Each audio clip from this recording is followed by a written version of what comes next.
Every major platform out there, Facebook, Instagram, TikTok, YouTube, you name it, they keep evolving all the different ways their users can create and share videos. Why? Because people love videos.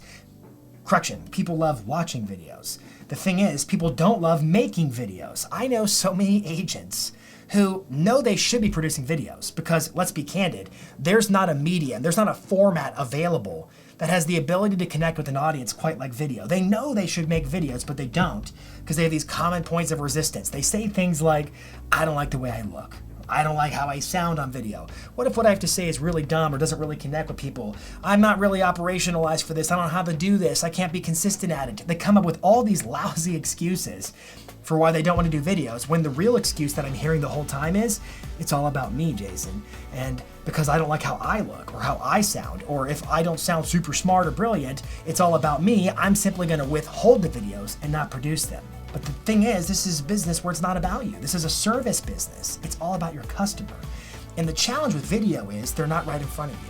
If it's a listing presentation or a buyer consultation, it's easy because you're talking directly to the person. But when it's video, it's a lot more challenging because you're staring at a camera. I'm staring at a camera right now. But the thing is, I've trained myself and continue to do so that I'm really not looking at a camera.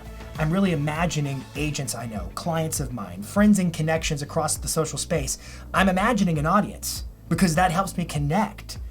I was thinking about this. My little boy, we were training him to ride one of those balance bikes. And we used to prop him up on like a little hill and his feet would be on the ground and we'd back up and we'd say, okay, before you let your feet up, don't look to the left, don't look to the right, don't look down, don't look behind you, don't look anywhere except at me. Look at me the whole time. He'd let his feet up and I'd be like running backwards, trying to keep distance from him. I'd be like, look up here, keep your eyes on me, don't look down, keep looking at me, don't look over there, look at me. And as long as my son would keep looking at me, his audience, he would keep going forward. Now, eventually I'd run into something because I was running backwards and I couldn't see what I was doing. But here's the point. When you're creating videos in 2021, I don't care about the excuses because it's not about you. You have to learn to look beyond the lens, look beyond the camera and see the audience you're really connecting with. It's past clients, it's sphere of influence. It's folks who are moving into your market and they don't know you yet and they need the information you're providing. It's people who are running searches on YouTube and they don't know you yet and they need the information you're providing. It's not about you, it's about the customer. So look beyond the camera and see your customer.